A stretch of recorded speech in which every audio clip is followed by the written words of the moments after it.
If I was a member of that political party that had paid money for that, I would be fuming about this weekend. Imagine the government works essentially like, a shop, a branch of Tesco, right? You're the manager, but you need your staff to make sure that that functions. We're encouraged to, make everyone else's lives better and tread around eggshells and don't offend anyone. Give the viewers what they want.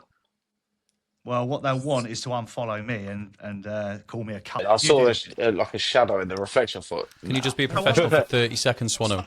Hello, guys. Welcome to the episode. Today, myself, Rich, and Swano are going to be discussing this week's explosive, what literally, I think, fellas, went from 4 months of just people turning around, basically calling Keir Starmer all the names under the sun, everyone thinks the Labour government's rubbish, to utter self-implosion on a monumental scale, isn't it? What you saying, boys?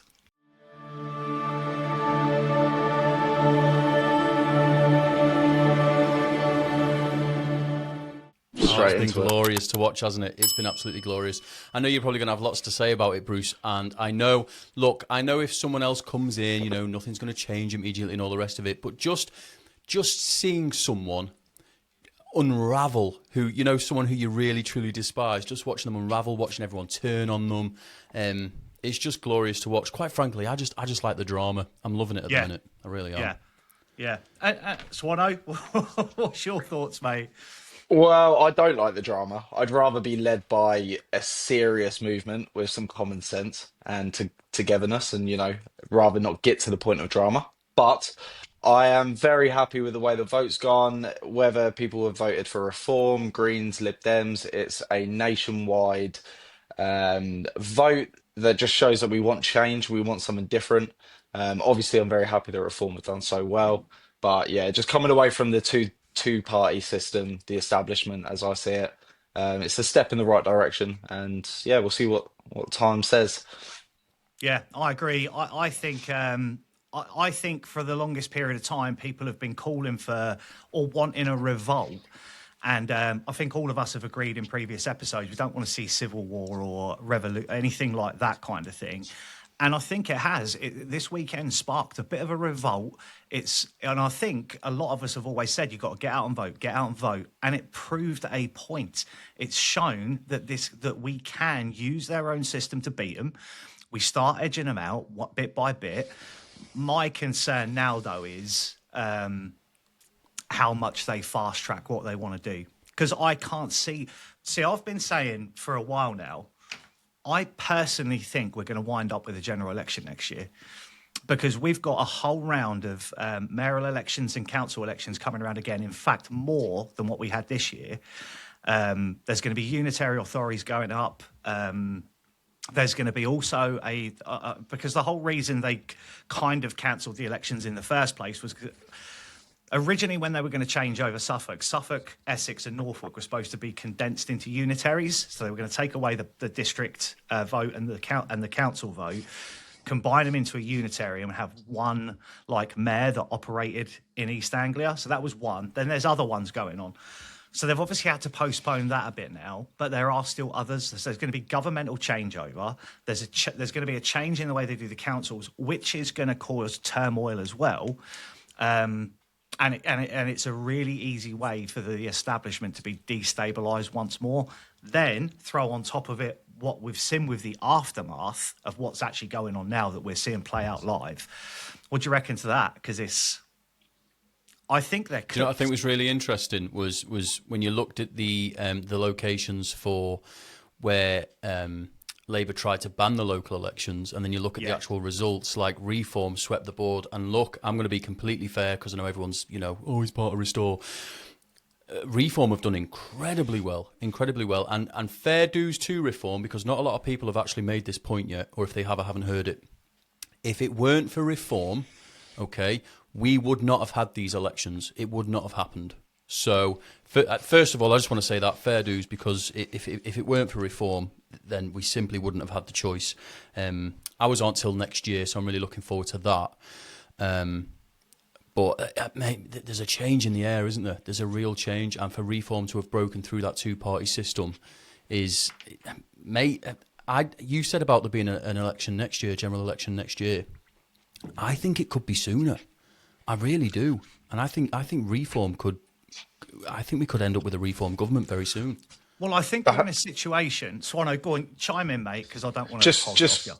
No, just quickly. I was going to say I tuned into your live earlier, Rich, and you were talking about this, and I forgot my point. So that's great. Hey, nice one, Swano. We'll get that one out there. Simpson, You'll remember in a minute. If I jump in, will. I would say, so for me, the way we're seeing the destabilisation of Labour, Starmer's obviously digging his heels in. And I posted an image earlier where I was like, we now officially live in a dictatorship because the way he's acting is dictatorial. That's not democracy. And I think I've done a few explainers today about, because a lot of people were talking about why can't we get a vote of no confidence in the government. That's a very different thing to a vote of no confidence in the leader. Because you'd need the Lib Dems and the Greens on board now, and there's no way they're going to call for a vote of no confidence because it's literally gifting reform government. But it's getting to a point where I think the establishment have got to start looking at themselves and say, the longer we let this go on for, and if we carry this into 2027 and reform do keep up the momentum, then throw in restore if they start picking up seats and taking seats off other people, you could wind up with the Conservatives, restore and reform all picking up seats in these council elections, which completely then weakens the establishment. And are they wanting that? Do they want to actually have the possibility of reform, the Tories and restore taking a whole bunch of seats to then go into 2029 with no ground game? Their ground game's utterly decimated. They've lost councils all over the country. Everybody's seeing this wave because what it will do, one thing it will do with reform is now it puts them massively on the map, hugely on the map. So any people they weren't reaching, they're now reaching. And I think if I was the establishment, if I was running the country, I'm sitting there now and I'm saying to myself, right, we need to do something now because if we want to cling on to anything, now's the time. Because it's just going to get every day, isn't it? Every day, every week is going to get worse and worse and worse for them. What's your boys' opinion on that? I think they've got to do something soon. I mean, but who makes that decision? Because how many? Internally, mate.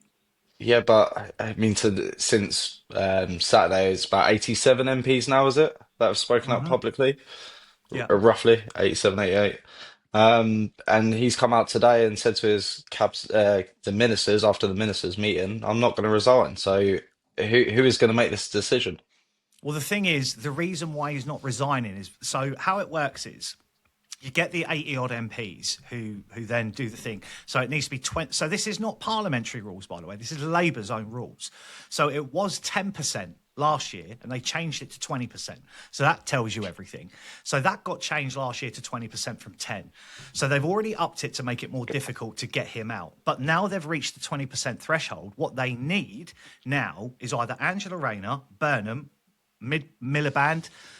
I'll get on to Sadiq Khan in a minute because we need to pay attention with him. David Lammy? Anyone. Well, it could be anyone. But what you need is one of them to turn around and say, right, off the back of that 82 support, I'm now challenging you for the leadership. There has to be an official declaration. But it gets worse. Even if Rayner, Lammy or someone challenges him, it then has to go through the NEC and the unions and the membership. And they all have to sign off and say, right, yeah, we agree with this. Something needs to be changed. We're going to trigger a leadership vote.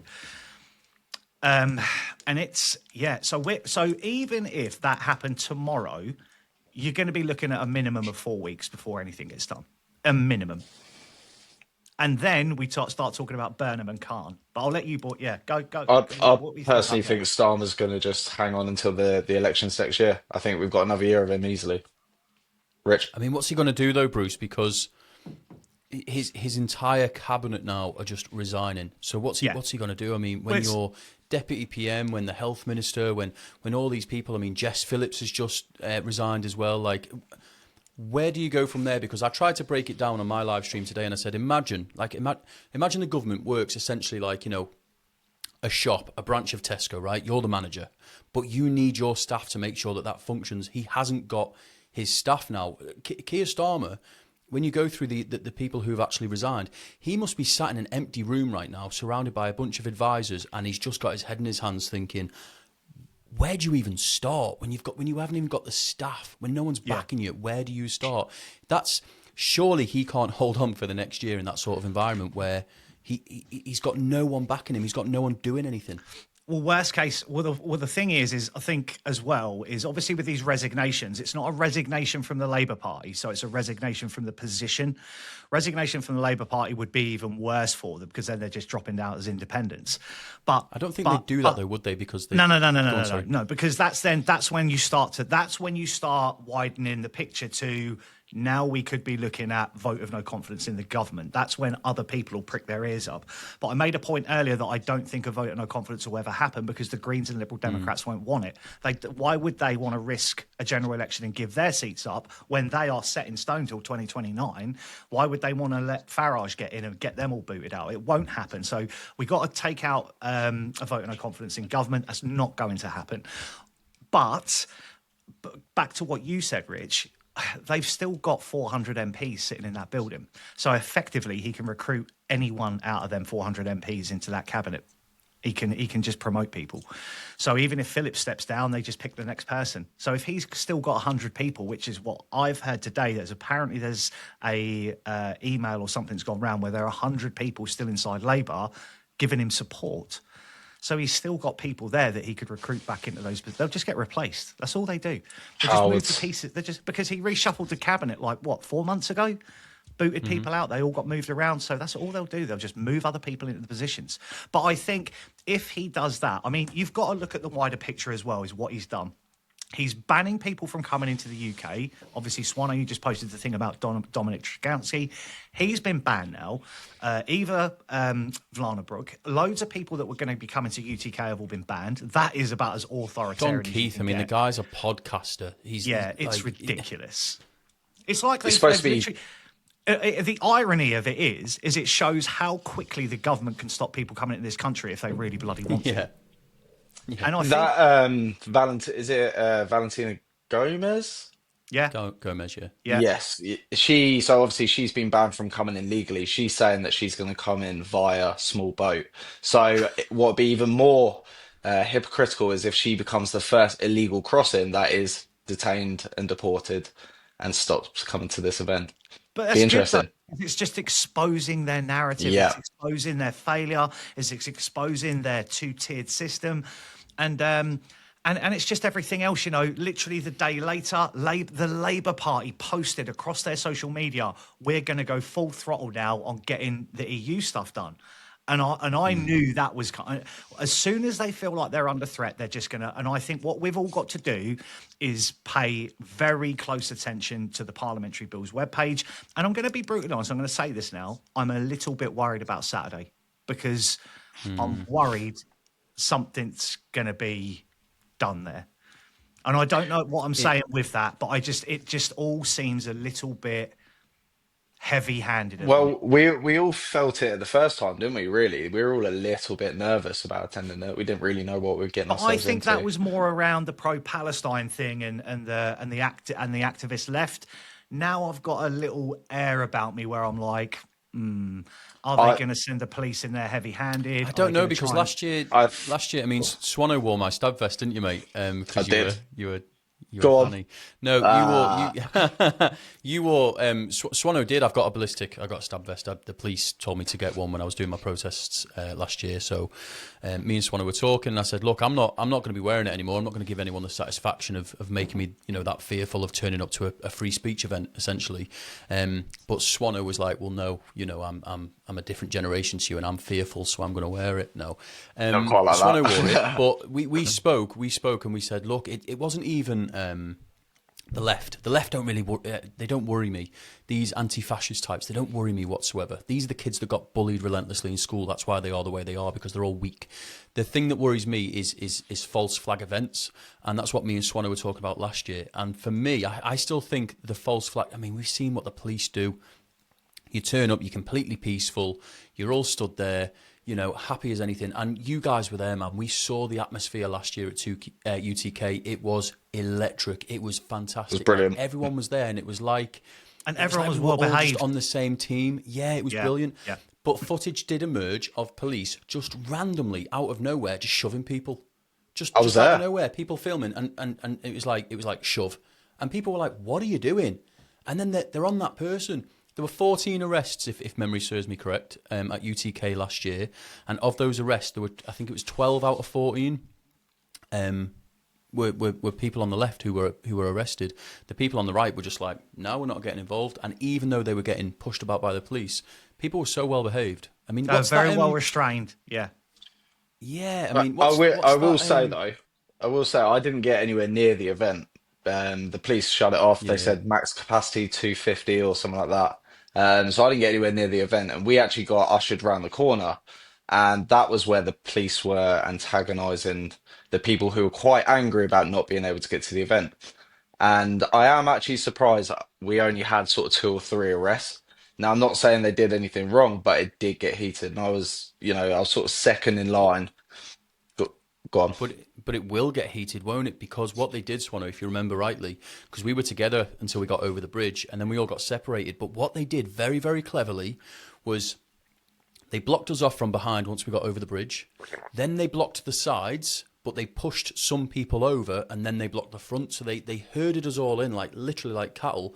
Then they filtered some people out to the side, down the little side bits, and then that's when the police started pushing people. Ironically, but do you remember? Because I was at the back of the stage, and where they'd filtered the guys round to the side street, that's where people, Was that's where behind the it. PP were, a lot of Trafalgar. Yeah. So what they'd done is effectively there was a cross section of the road, so they had all the UTK lot here, all the pro-Palestine lot there, cascading back. So it was like they filtered off a couple of thousand people just to put them in front of that lot. So for me, that felt a little bit like you're trying, not they want something to kick off, but I think they do.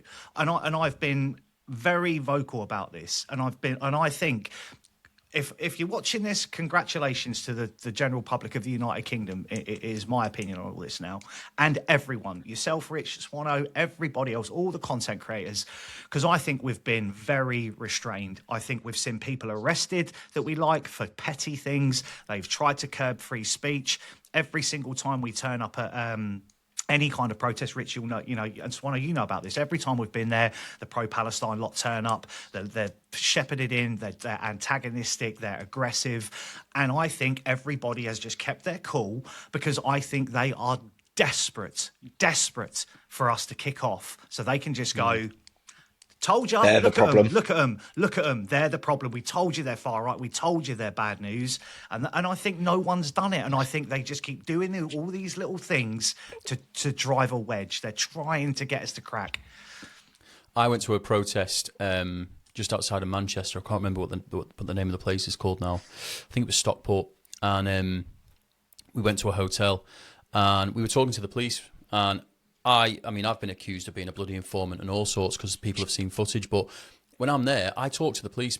I just talk to them, and I think if you can try and have a bit of rapport with them, surely that can't be a bad thing. But I was talking to the police, and the police officer she looked at me and she went, "It's not you guys that are the problem, it's them."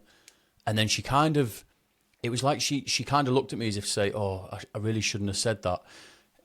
The police now, when you watch a lot of the footage. A lot of the footage just from last week and the week before of these, right-wing protests, and then the lefties turn up.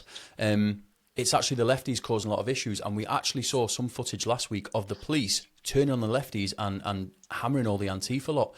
Last year, I went to a protest at Wrexham, and there were about 15, 20 of us were kind of herded into a corner.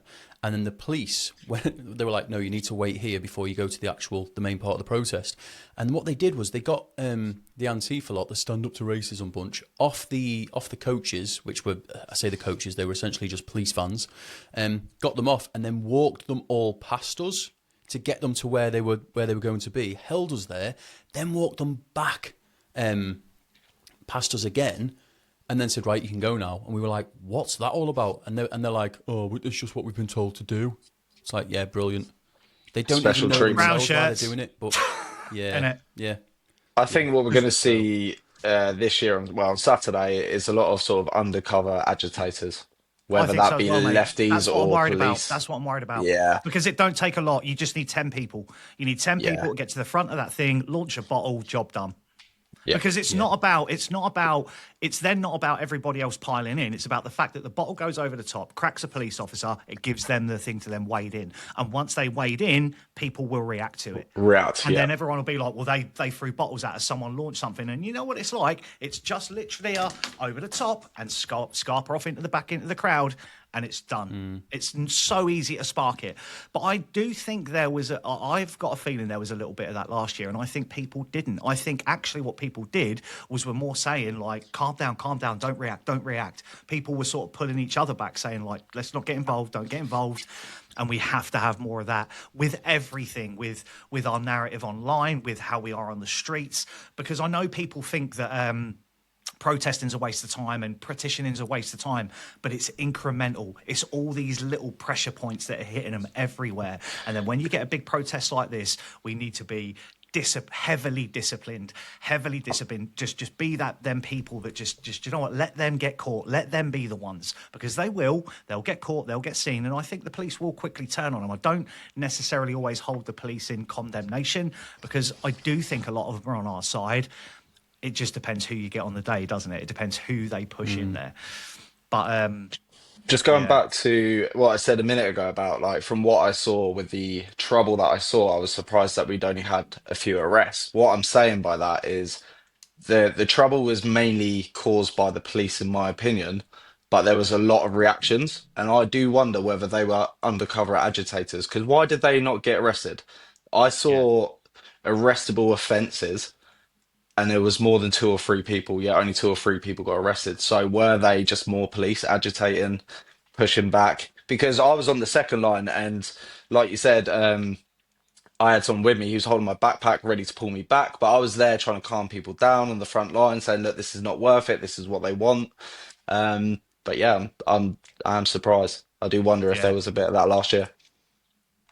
I think there were people in the crowd last year because if you remember, Swano, we set off and we kind of only, I think it had only been about an hour, and there were two lads like pushing through the crowd from behind us, but they were like pushing and shoving people. And then there was one big dude who was like, "Lads, what are you doing? Like, we're all supposed to be on the same side here." But these two lads were like, they were shifty, man. But this big dude was like, "What are you doing? Like, go on, get yourselves through. But we're all meant to be on the same side here. Why are you all kicking off?" And everyone was like, yeah, we shouldn't be kicking off. And it was beautiful to watch, man. But these two lads, they just sort of kind of like slinked off into the crowd after pretending to be really angry. It made no sense. When I did my very first protest, yeah, because when I first started, I had no idea that this was a foreign world to me. I just wanted to get people out and protesting. There was a guy who turned up in Chester where my very first national strike was being held, and he was on crutches and he was just screaming at us from the sidelines. He was like, "Nazi, fascist," and all the rest of it. And in the end, I said, "Right, everyone, just turn your back on him," and we all turned our backs on him. And I swear to God, right, on everything that I love in this world, he put his crutches, both of them, into one hand, turned round and walked off. That does not surprise me, mate. Yeah. It was clear as day. And I thought, why crutches? And then I thought, they wanted pictures or images or videos or something of like these far-right people attacking some bloke on crutches, but yeah, it didn't work. So it suits the narrative, and that's the thing that I love about our side, is that we've not done this because all they need is one picture, don't they? They just need that right picture. And if we think that there's not going to be journalists, and we know there's going to be Daily Mirror journalists there's going to be BBC journalists there, and they are just they are there looking for something. A bloke pissing against the statue, someone dropping a beer on the floor, someone getting a bit leery. That's all they're looking for, because that picture then just goes UTK far right protest, picture of a bloke lobbing a beer can or pissing in a tree. That's all they're looking for. And we did see the lads pissing against the fence. I think if you remember. Do you know what? Yeah, the whole lads pissing against the fence thing really wound me up, because it did be a bit. We were there for hours, man. We were there for hours. And Tommy publicly said, like, he tried to get public toilets. He said, you know, can we work together and try and get some toilets put out and stuff like that? Like, if you're going to get the best part, I don't believe it was 3 million, like he said. I think Tommy, well, I think you're pulling the wool if you're watching. He's not. The 3 million claim was everyone. I think he was including people on live streams and stuff. I think it was the audience was 3 million. But I think we either way, right? There was a lot of people there, and you could not move. Oh, and yeah. when you've got to go, you've got to go. And I'd much rather they do it the way they did, which was basically, right, lads, let's just use this wall over here. Yeah. And that became like the designated area than just, whacking your bits out in, And it was in the crowd. technically the side of a construction site, weren't it? If you remember, it was construction site hoarding, Yeah. weren't it? That was round it. Yeah. So effectively, you're pissing against the wall of a construction site, yeah. But yeah, you're I know right. I mean, technically it's illegal, but I didn't really see the issue with it, to be honest. yeah. But yeah, I mean, I hope this weekend I think it'll go well. We're all going to be there, aren't we? So we'll go and document it and do what we all did before, because everyone's going to have the footage. Everyone will see the joy and cheer of it, that what it was last year. We'll all have a beer and later in the day and whatnot, and it'll be a good day. But yeah, I hope nothing. Yeah, I do worry about the shady side of it, like we've all just spoke about. I worry that they're going to try and get something to kick off, and then I also worry about them making it like something just going on there, something happening, because I don't think we're past. I mean, I think for people to sit and say that the government wouldn't deliberately instigate something to get things to go their way. We live in a world where we know CIA operate in areas where they destabilise governments. We've seen Black Ops. We know there's things like, MI5 and MI6, espionage and stuff like that is not it's unheard of, is it? They don't just make all this stuff up from James Bond. Half of it comes. I mean, the original story of James Bond came because Fleming wasn't he part of the Secret Service before he wrote the books? Or his I friend thought he was part of he helped to crack the codes and stuff in World War II. Was he not part of that as well? He was one of the something. code He was breakers. in there, weren't he? So it was kind of like a fictional character, like a hyper exaggerated thing based on people he knew. So yeah, I do worry that there are going to be people in there who are deliberately going to go out to try and get something to kick off.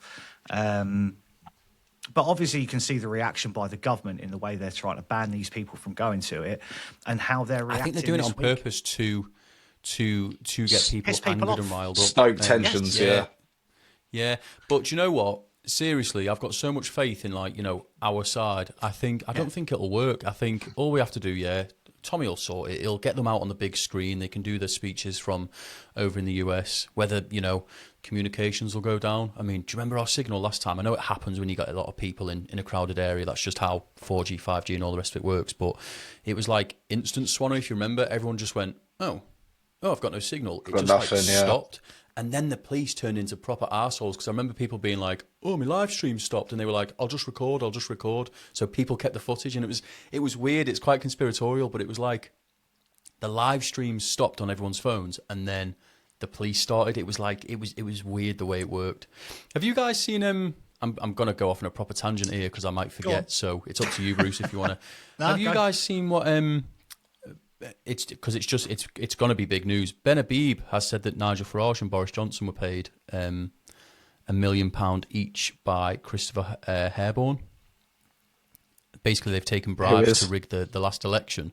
Ben Habib's just said it in an interview, and Nigel Farage has just come back saying, "You need to take it back, apologise, or I'm going to sue you." So that's all kicking off as well, mate. Yeah, you've got to be careful when you start throwing allegations like that around, ain't you? Because you've got to have some bloody good proof. I mean, we all know Christopher Harborn's donated money to Farage. It's on the Electoral Commission. Yes. Is this separate to what they were going on about on Question Time straight after the election results? I don't know if you saw it. Piers Morgan was on there. The 5 million. And they were the 5 million, like a crypto donation song, which he legally doesn't have to declare. Is this different from that, is it, Rich? But this is, apparently a separate one, something different. Yeah. I mean, it's one of those things again where I think I haven't seen or heard anything new. I mean, I wasn't really doing, we're talking like 2019 here. 2000, so I don't think many people social media wise would have been, but I can't remember any, £1 million. Well, he took a gift in £5 million. So, Farage accepted a £5 million gift from Hareborn in 2024. Yeah.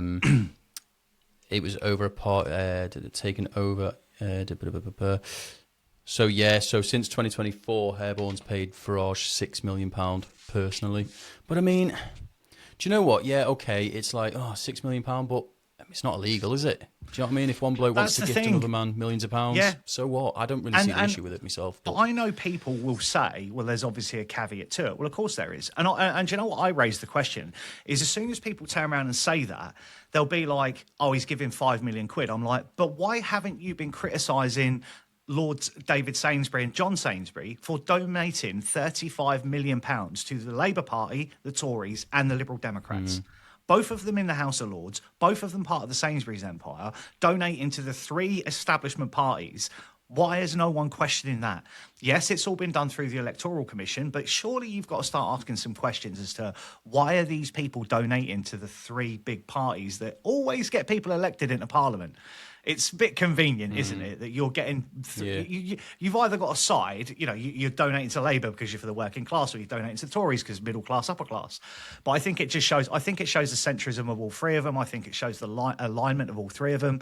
And I think that they're just all in the same boat trying to push the same agenda, which is what I've maintained since Blair came in 1997. But yeah, going back to that... I would be critical of Farage if the Electoral Commission come out on May the 12th and say, do you know what, there's something wrong here, this is not right, and they proper investigate him. But I think what they're going to do is look back at the timeline. If he's got the receipts to show that this was for security, which I'm probably sure he has, because I've seen his security, it's with him 24 hours a day, 7 days a week. We all know that he had there's actual official police reports that his house was, arson was committed on his house. We all seen when he gets attacked and threatened, and he has had that happen in the streets. He had bloody a bunch of divvies, didn't he, try and attack his car not too long ago in Felixstowe when he was just trying to talk to people. So he gets this all the time. So I fully understand why. And Rich, you know this. You've done security. You've been military. You know what this is costing. If you're paying 10 security guards... Well, I was at one of Farage's before they ran in the last general election. One of my good friends owns a shooting ground. His family own a shooting ground, and Farage went to the shooting ground and... he gave a speech and all the rest of it. His security, I mean, he was quite eccentric with it, right? Because he'd just come from Manchester. We were in Chester, so it's like half an hour drive. But he flew via helicopter, landed in a nearby field where a Range Rover was waiting for him that picked him up from the helicopter, then brought him 300 metres up the track, dropped him off.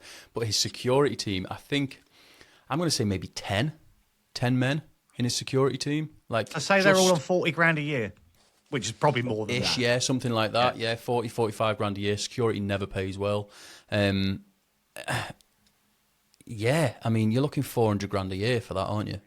To have them blokes there. Then you start taking the hire of... I mean, I've seen their operation as they're running around the country with their media thing that they take with them, their media trucks as they're going to all these different locations.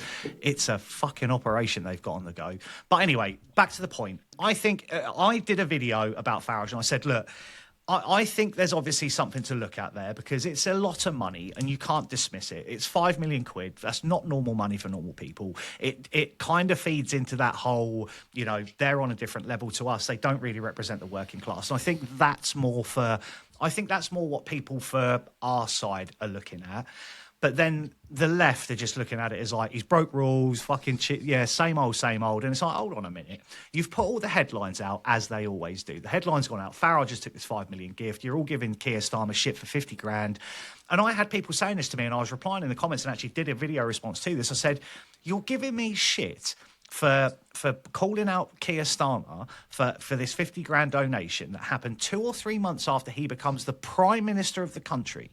And then you're telling me that I've got to call Farage out, even though I've already done the video, and not calling him out, but just saying we need to wait for the Electoral Commission to find out if there's something wrong here. Which is going to happen on the 12th of May, supposed. Well, it's supposed to be today, yeah. So and I'll tell you what will happen. It will happen and nothing will come in the media. You won't hear any follow-up to this because it will get decided by the Electoral Commission that he's proved the receipts are there, shown that it's for security, it's just going to go down as a mistake, and that will be the end of it. But the damage is already done, and this is what pisses me off about the media. But then people will argue, well, they'll say the same thing about Polanski, but it's not the same with Polanski because Polanski was asked multiple times about this boat and kept denying that there was any tax evasion there, and then he got rumbled. And it's been found that he was wrong in what he was doing. He was withholding this money. Starmer, the same thing. They didn't declare gifts. And this is not just someone who's in the run-up to a general election, not an elected MP, trying to get elected as an MP.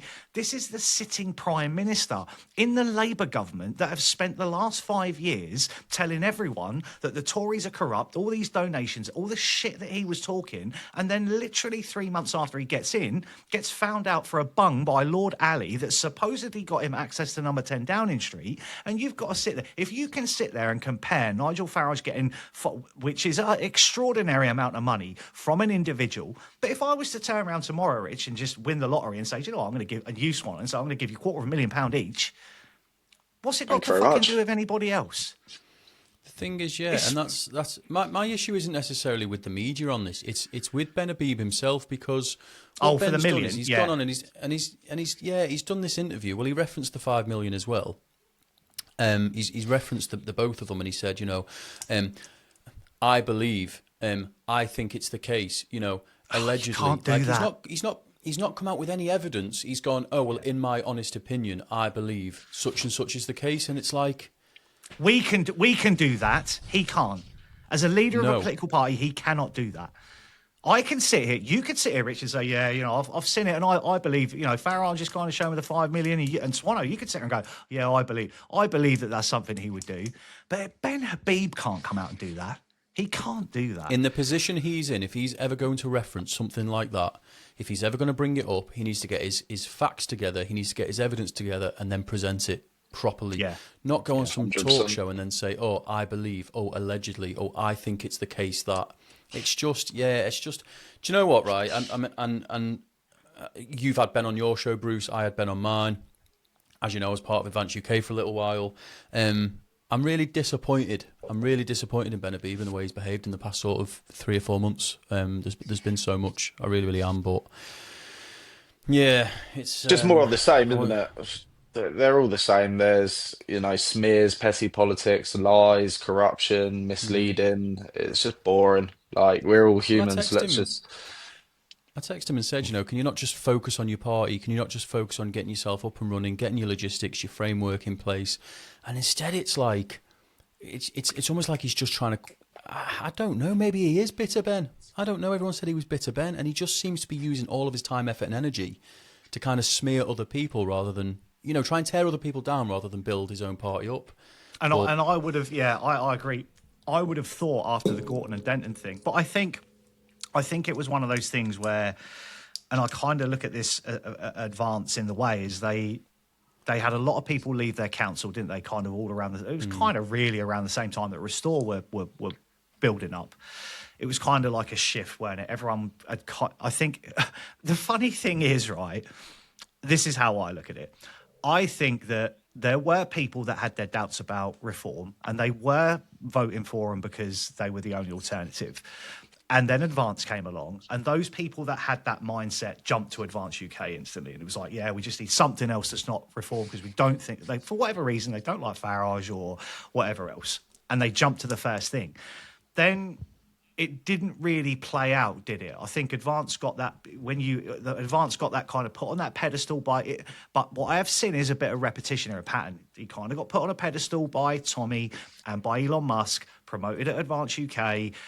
Then it kind of dwindled off a little bit, didn't it? Then Restore, as they started coming up, the Gorton and Denton by-election happened. They got 158 votes, and it was literally like 2 days. It's kind of like what's happened with Labour. It was like a couple of 3 days later, people left the council, people started dwindling off, and then a lot of people jumped to Restore. Well, it was more. So with Advance, because obviously, as you know, like I was never part of Advance. I never took a role. I got offered, and I just said, look, I was invited into the fold, if you like, but I never had a role, because I believed in the vision of Advance, but I didn't believe in it enough to say, yeah, do you know what, I'm going to put my what would be the right way of phrasing it, like not my hat in the ring, but kind of eggs in the basket. Throw your eggs in one basket.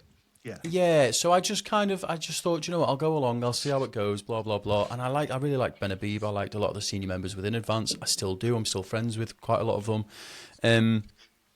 But when when Restore kind of shifted from a movement to a party, there was a real shift for me in the way Ben was behaving. There were a lot of things that, and I'm not going to go into too much detail, that to me, I just thought there was a lot of toxicity in the top cupboard at Advance, and it all kind of came to light. And again, I won't go into too much detail, but there were a lot of messages back and forth, and people were caught out lying and all sorts. It became very messy, and I thought, these aren't the people I want running the country whatsoever. But I already really, really liked Rupert Lowe, so it kind of just made sense. And then I thought, you know what, yeah, I'll throw my hat in the ring for Restore Britain, which is what I've done. But I just hope, and I'll be completely honest, I'm not going to sit here and say, anyone's perfect, but I just hope we don't see more of the same, because we're just being let down time and time again. Time and time again. Because they're all in the same machine, mate. They're all in the same machine, mate. Well, the machine itself is corrupt, isn't it? It's deeply flawed. Because it's a lot bigger than, like we've said, we've spoke about this before. I've always had my scepticism about reform in the background. I think for anybody, like, wait, you're not a paid up shill of reform? Apparently not, mate. Yeah, I wish I was. And you're also a lefty, aren't you? I did apply. Yeah, I'm a lefty. And I did apply twice to be a candidate for them and got rejected for my social media, which ironically enough was quite funny, considering I've never posted anything like some of these councillors that have been called out 2 days after they got elected for doing. Like, I've never posted anything remotely close to anything like that. Apparently I weren't. Do you want to know enough, something? But... I applied for reform. Probably about 2.5 years ago. It was about a year before I started all my activism, and I applied and I said, look, I'd love to be a branch organiser or branch manager, whatever they called it at the time. And I went through the vetting, and they knocked me back. And it was because there was a tweet where I was heavily critical of Nigel Farage.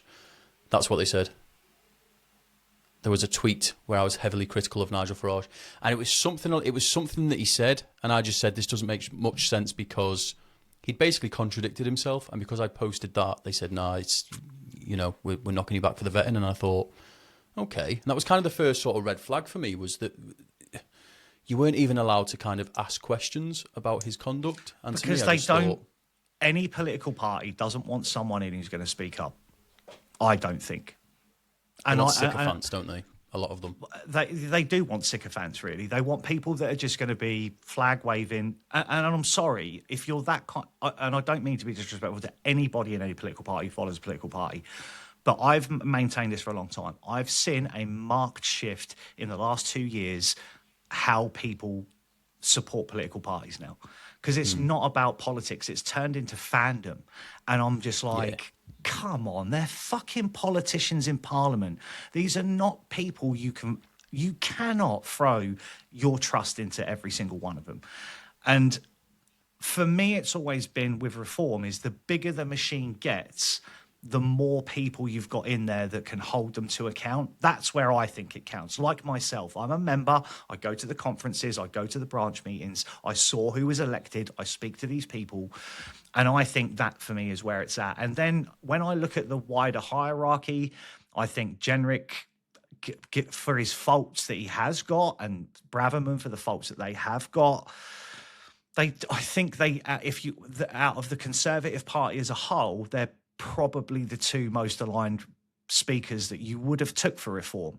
Kruger was a little bit of I thought was a good scout by them. I think he's a really good MP. Zahawi, didn't really like him. And is Farage in it because he wants to become Prime Minister? Of course he is. I can't sit here and say he's not. Yeah, but that's the thing, Rich. I can't sit here and say he's not, because he's been in this game for 30 years and it's like his goal, it's his ambition.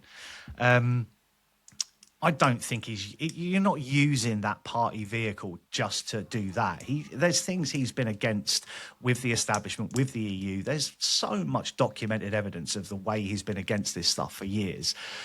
But, like I've said before, and I'll say again, once they cross that threshold and that bigger machine comes down on top of them, for me, it's more about the will of the party and the people in the party to hold them true to what they say they're going to do. It's my responsibility. I was about to say, it's the most important thing is whoever gets into government next, we have to hold them accountable to, sticking to your manifesto, sticking to the truth, no misleading, no gaslighting. It needs to be done and it's properly. the largest problem we've had with Labour, isn't it, Swano? It's the biggest problem we've had with Labour is they went through all these promises saying they were going to be different to the Tories, and they've come in and been exactly the same. Well, they've had to U-turn everything they wanted to do, haven't they? Rich? Sorry, just say that again, Swanner, because you just broke up really badly then, mate. I was just saying, they've ended up U-turning everything that they initially wanted to do anyway. They're incompetent. They make a decision, they can't stick with it. They're arguing within themselves. It's a mess. And actually, going back to what we were talking about with petty politics and potentially Ben Habib accusing Farage of this thing, that's what I like about Rupert Lowe. Someone will accuse Rupert Lowe of something. His reply is, I don't care. We're Restore Britain. We don't care. It's not, oh, but you did this and you've said this. He's not trying to throw it back. It's, I don't care what you think. This is what I think. This is how I think it needs to be done. Either back it or back what you want. But I think that's what we need. It's almost quite Trumpian, isn't it? Where, you know, they did it for That's years the opposite and years of with it. Trump, where it was just like, you know, they just went after him and they tried to twist everything he said and made him out to be something he's like, don't care. You know, I mean, Rupert Lowe is the only person I can think of in history who, certainly modern political history, where he will take to social media, whether it's him writing it or not, Bruce. I know we have this conversation. It's still being written in his name. So for me, it carries the same weight. But for someone who wants to be the next Prime Minister of the UK, for him to say, we need to bring back the death penalty, I want people to have their guns back, like, that's really out there stuff for a lot of people. And he's just like, don't care, it's what I think. And to me, that just, I think that's why he's resonating with so many people online, because people are like, this is refreshing. This is like old school refreshing, where people just say, this is what I think. You can either like it or lump it. Go on, We live Swan. in such a reality now where everyone's false. Everything you see on the TV's false. The music's false. How we act to each other's false. Oh, your hair looks nice. Well, do you really think that? Oh, you've lost weight. Do you really think that? We're encouraged to, you know, make everyone else's lives better and tread around eggshells and don't offend anyone. And it is refreshing because sometimes the honest conversations, the harder conversations, are the ones that need to be had. I think we've lived in a society for so long now where you can get a 17, 18, 14, 40-year-old woman eat herself to the point where she becomes the size of a literal fucking house. But if you say to her, listen, love, like, this is really bad for you, it's bad for your health, that's fat shaming. Like, now, just being honest with people is seen as like shaming them, or do you know what I mean? It's like we live in a society now where you've got to wrap everyone in cotton wool to the point where you can say, yeah, you can identify as Superman, you're not nuts, that's just how you identify, and guess what, your body, your choice, you know, you get to choose your pronouns. We've created an alternate reality, and then people who are absolute nut jobs or they've got medical conditions, it's like, no, you can't be realistic. You can't bring that up. You can't say to them, listen, mate, I know you identify as a lamp, but that's not normal. You need to get help. It's like, no, that makes you a bigot. That makes you, you know, that makes you the problem. So I just love the fact that we've got someone now who has full intention of standing as our next PM, and he's just like, don't care, just going to say it. I just think it's so refreshing, but that's me. Well, on from that, so obviously we've touched up on the local elections and how Reform done, a little bit on how Greens and Lib Dems have done, but obviously in Great Yarmouth there was quite a standout election result. Look at So, Bruce's face. Rich, I really want to know what you think about the results from Great Yarmouth, and then we'll come to Bruce, I think. Hold on, because they have prepared a script for me. You're a twat, Swano. I'm joking. Listen, I think okay. I think standing for 10 seats and winning all 10 seats is fantastic. Although there's been mixed reports now. Some people are saying 9, some people are saying 10. But to win all of those seats is fantastic. You could have cut those votes in half and Restore still would have beaten Reform and everyone else. So that's fantastic. I'm sure Bruce is going to have something to say. I can just see it on his face. Is this what you were discussing when I went to sort out my little one just now? Yeah. Yeah. Right. So Okay. just Right, what do you just think, quickly, Bruce? Rich, do you see this? How do you see this leading on for Restore Britain and Rupert Lowe? How does the momentum build from this point?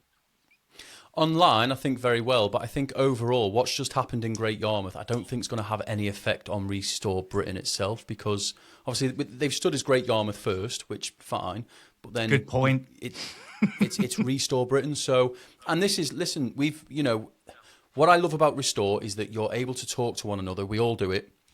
And absolutely no one is shut down. Everyone's allowed their opinion. Even when you go online, because I've asked the question, like, I'm very outspoken. I have my own opinions. Before I sign on the dotted line as a branch organizer, is that going to be an issue? And the answer I've always had back in all circumstances is, because I wouldn't have signed on the dotted line if they tried to muzzle me, is you've got your opinions. Like, do we want free speech or not? So I can be completely honest. I don't think what's just happened in Great Yarmouth will have any sort of meaningful effect for Restore Britain in terms of getting elected elsewhere. That's what I think. That was actually going to be my wider point. And I think I always have to be careful when I do this, because everyone always knows, oh, he's fucking reform. Oh, of course he's going to slag. It's got nothing to do with that. We just got to remember, we've all got different opinions, and we're sat here having a great chat, a great discussion. And, of course that's the way it should be. And we all know this. We know this. And this is the thing, is I know that even me and Rich can disagree on these things, but we'll still be friends afterwards. But I think there are a lot of people out there who will just look at what I say and they'll just be like, oh, fuck him. Right. So I'm glad you said that it was Great Yarmouth first. This is right. If I take my Reform UK hat off, and I put a Restore Britain hat on, if I was a member of that political party that had paid money for that, I would be fucking fuming about this weekend. I'll tell you why. Over the course of this weekend, the Sky, the BBC, literally the country was watching what was going on there. Yeah, anyone political was tuned into that. And what did Restore do? They stood up 9 independent candidates under a different fucking name. You had a golden opportunity to get your party logo and names with your logo everywhere. And they failed miserably to do that. And I know that will sound harsh by people, but if I was a member, I would be holding them to the coals. Why on earth did you do that? And don't get me right, I could be overly critical of what they did in Yarmouth, because I could say, well, there were 73,000 people on the electorate and they got 15,000 votes. That sounds amazing. Then you look at the campaign they did there. They were guaranteed to get their votes with what they threw at it, yeah? My question would also have been, and my question would also be is this. That's a stronghold for Rupert Lowe that sits on the east coast of Norfolk, yeah? They could have stood 84 candidates in the Norfolk seats, paper candidates, because what they would have got, I think this is where people will misconstrue what I'm saying. I'm not saying they did anything bad. What I'm saying is they handled the whole thing incorrectly, because they had an opportunity to get their name out there. They had an opportunity to acquire some major gold dust data. This is, Rich, you might know more about this. Correct me on this, right? It's one thing to say you've got 140,000 members in your party, yeah? How much data have you accumulated for them people? For example, how many of your voter base are based in Norfolk? Because if it's 5,000 people, how many of them do you know are going to turn out and vote, yeah? So I think you get where I'm going with this. They registered 9 candidates. They could have put 75 paper candidates out. They do not need to be vetted. They do not have to go door knocking. You do not need a campaign team to go out. What you needed was your logo and party on that ballot paper. So someone could walk into the box and go, I'm Restore Britain. Whether they won those seats or not wouldn't have mattered, because what you would know is from your data collection, we've got 5,000 people in Norfolk and 2,500 people went and voted. So why didn't the other 2,500 people? Where did they vote? How many people put their X in the box? Did we get a load of votes? Did we get more votes than we expected? We knew we were going to have 5,000 people there. Did we get 15,000 votes? And my critical... yes, they did well as Great Yarmouth first. They slammed an area and won it. Brilliant. But my criticism of it is I think they have absolutely wasted. And I would give them the benefit of the doubt and say, fair enough, you probably didn't have the time to do that across all the councils, but they should have at least focused on East Anglia. They should have focused on Norfolk and Suffolk with at least paper candidates. And I still, for the life of me, cannot understand why they did Great Yarmouth first. Because the way I see it, if you're not us three and all the people that support them, and you're just Mrs. Jones that lives in the middle of Norfolk, they're looking at this election data and now turning around saying, oh, yeah, 251 independents won, Reform won, Labour, Conservatives, this is what happened. Where was Restore Britain ever mentioned? They weren't, because they weren't there. And I think I think they missed an opportunity to gather data for the wider election. And I know they probably didn't have the time to do that. But my point is, where are you now focusing your campaign funding and your volunteers in the 2027 election, which is going to be less, it was 358 days to go. Where are they now focusing? Where are you focusing the money? You don't know, because you don't know where your base support is. Where were you good? Where were you strong? Where are you going to beat the Greens? Where can you compete with Reform UK? This stuff is so fucking important. And I just think, and Reform have got 3 years of this. They've got a general election's worth of it, and now 2 council elections worth. They know exactly where to target. They know exactly where to send 50 grand to put people around. And I just think they missed. This is not a criticism of their voters. This is a criticism of the party and and why they did not do this. Because if I was a voter, I'd be like, why couldn't I put an X in a box in Norfolk? Do you understand what I'm saying? Yeah. In terms of the data itself, so obviously I have to be very careful with what I reveal. Of course you do. And whenever I speak about Restore Britain, I'm always speaking from a personal capacity. I'm not allowed to speak for the party because I'm a branch organizer. I'm not even mid-level. Okay. And I don't want to put you on the spot. I don't want to put you on the spot. Hold on. So where's your branch? In Chester. Chester. Was there any elections in Chester this weekend? Was there anything in and around the area? Nothing. No. So it wouldn't have benefited you anyway. But this is No. This is what So I'll come back to that in a minute. In terms of data, okay, we have software. All branch organisers have access to this software. GDPR, so I can't say too much. But what I will say is be careful, mate. In terms of data collection, I've never seen anything like it. In terms of every single member of Restore Britain is plotted on a map. Yeah, good.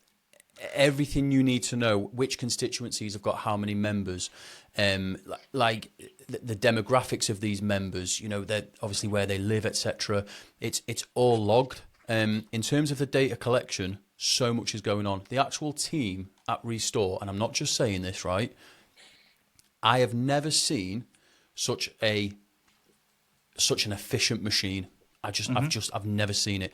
And there have been points, just like you, and I've gone, why are they doing that? And it just works. They are so. It's like they've got this magic crystal ball, mate. And I understand at the minute, I don't have an answer for you in terms of why it was Great Yarmouth first and not Restore Britain. Don't have an answer. But it worked. It worked. And it's all well and good saying, as a political party, you need to be able to know where the data is for this, that and the other. Where do we allocate 50 grand? Where do we put 12 grand? The Conservatives have done that. The Greens have done that. The Lib Dems have been doing that. And they fucking lost. Do you know what I mean? But they've got, mate, but they've got 100 years of doing this. The Greens won. The Greens won well. They did okay, to be fair. They did all right. Yeah. What if this is a way of getting Restore Britain's foot in the door? So they focus locally, so Great Yarmouth first, and then Restore Britain. So they're just getting a few seats in the door. They might end up merging down the line, rather than putting all of these paper candidates out there just to sort of be embarrassed, sort of like. But you're saying that it's not embarrassed, mate. Every political party does it. Reform stood 500 paper candidates because they want to get the data. And Rupert for the said next this election. publicly. Rupert said this publicly. As a party, we point blank refuse to just stand candidates because we might win a seat. He said he wants to make sure he's got the very best of the best, and until he knows he's got the best for each constituency, he simply won't stand people. That's what he said. And it's a great way of him getting seats. That's got nothing to do with what I'm talking about. Having the perfect candidate to go and knock on doors and stand and do speeches in town halls, that's one thing. But what town hall are you standing that person in? Why are you going to send them to? Which borough are you sending them to? Which district? Which unitary are you going to focus on? And this is what I'm on about.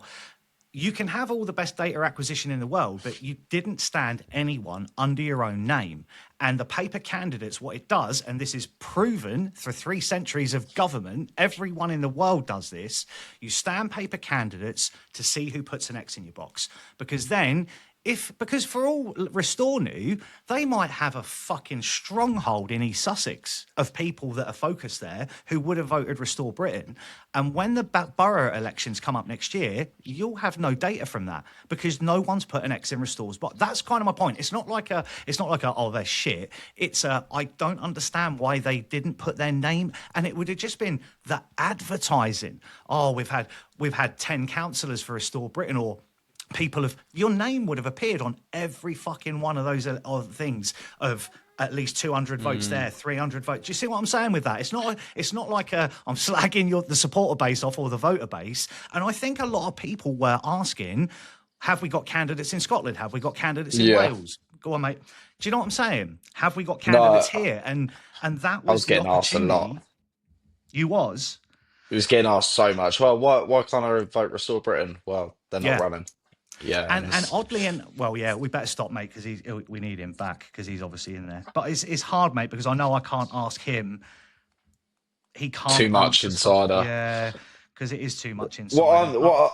Really sorry, guys. The little lad just needed to go to the loo. Mate, I get it. But does that make sense to you, Rich? Does that make sense? Because absolutely. I mean, look, I am more than happy. I will send an email off tonight, and I will say, look, this is a question that's been raised. I mean, if I can try and get Rupert to come on your show, mate, I know he's going to be doing more media soon. Then absolutely, we'll try and get him on. You know, I'll ask the question, but.